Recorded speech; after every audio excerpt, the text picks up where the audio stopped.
Estabelecimentos comerciais da cidade de São Paulo estão proibidos de fornecerem copos, talheres e pratos e outros utensílios de uso único de acordo com a lei municipal que entrou em vigor em 1º de janeiro de 2021. Eu tenho extrema dificuldade de entender leis como esta. Claro que os movimentos devem ser pela preservação ambiental, pela mudança de comportamento dos atores da sociedade, mas a insistência em vilanizar os plásticos com a crença de que proibi-los preservará o meio ambiente e mudará o nosso comportamento beira o incompreensível. E temos exemplos práticos disso nesta mesma cidade, a cidade de São Paulo. E tantas outras cidades, quanto mais copiarem este modelo equivocado, mais exemplos ruins terão. Veja o caso dos canudos. Se antes da lei que os proibiu, tínhamos um tipo de canudo para aprendermos a nos relacionar com ele por meio de uma lei que discutisse educação ambiental, consumo consciente, descarte correto deste único produto, sobre a condição inclusive de poder utilizá-lo, a lei o proibiu. E agora esses lugares colocam à disposição do consumidor até 8 tipos de canudos de diversos tipos de matérias-primas.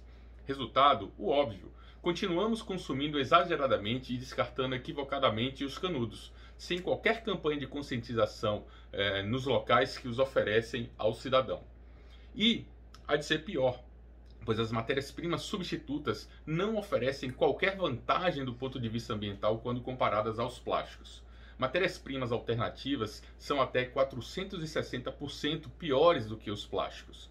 É a ciência que nos alerta. E de repente temos na cidade mais importante do país um movimento nascido no legislativo e reforçado pelo executivo que troca o melhor pelo pior, mostrando a incapacidade da nossa sociedade mudar comportamentos. Só sabemos mudar produtos. Isso é um vexame. Mas pode ser pior ainda. Por anos a Plastivida mostra e discute a necessidade dos plásticos em nossa vida, inclusive por uma questão sanitária. Parecia que essa discussão não fazia sentido para muitos, até que infelizmente sofremos como sociedade com uma pandemia e o plástico que parecia entubado passa a respirar por aparelhos, quando muitos conscientemente passam a provar os seus benefícios e em aplicações importantíssimas no nosso dia a dia, e em especial naquelas que preservam a qualidade sanitária tão necessária no mundo em pandemia. Mas bastou um pouco de flexibilização.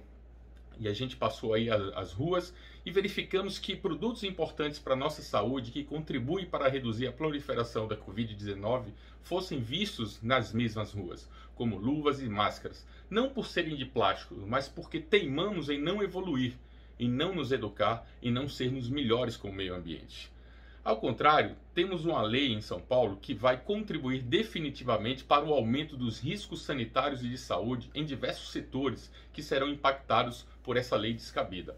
Afinal, há uma proibição desvinculada de um trabalho sério de educação ambiental e de gestão de resíduos, que troca matérias-primas e não muda comportamentos, que fará com que diversos produtos continuem sendo consumidos e mais consumidos e descartados de forma incorreta, como o exemplo dos 8 tipos de canudos. E pasmem, as novas soluções para esses novos tipos de resíduos nem sempre será a reciclagem, o que não resolve uma das preocupações da Prefeitura de São Paulo, a superlotação dos aterros sanitários.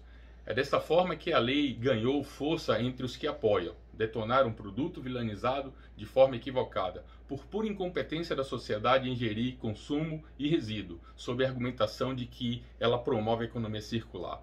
Será que sabem que a economia circular anda de mãos dadas com a reciclagem? E quando se troca produtos recicláveis por não recicláveis, como a lei propõe, que são essas alternativas apresentadas por ela, afastamos a cidade da tão sonhada circularidade?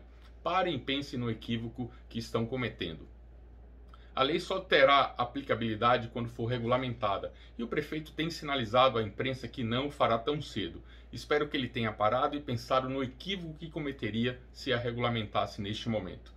Temos vivenciado uma onda de ataques aos plásticos de proporções inéditas e globais, que nos provoca cotidianamente a dialogar com o poder público, a indústria, o varejo, formadores de opinião e sociedade em geral, para alertar que, na realidade, a questão diz menos sobre o produto e mais sobre gestão pública de resíduos sólidos e nossos hábitos e rotinas de consumo e descarte. Precisamos de uma lei simples que valha para o todo. Imaginem se essa lei dissesse algo na seguinte linha: a distribuição de tais produtos está permitida, desde que os estabelecimentos comerciais coletem os produtos no ambiente de suas lojas e, principalmente, façam campanhas de consumo consciente e educação ambiental com descarte correto aos seus consumidores. Ideias simples de educação para bares e restaurantes seriam muito bem-vindas. Imaginem um canudo por cliente, se necessário, e todos os canudos daquela noite coletados e destinados à reciclagem. Imagine que não é necessário um copo de vidro gelado por chopp consumido em bares e restaurantes. Alguém aqui já contabilizou o consumo de água e detergente para limpar cada um desses copos? A ciência já, e o consumo é absurdo. Imagine uma situação que não seja necessário trocar os pratos de cerâmica e talheres de metal a cada corte de carne que consumimos numa churrascaria a rodízio.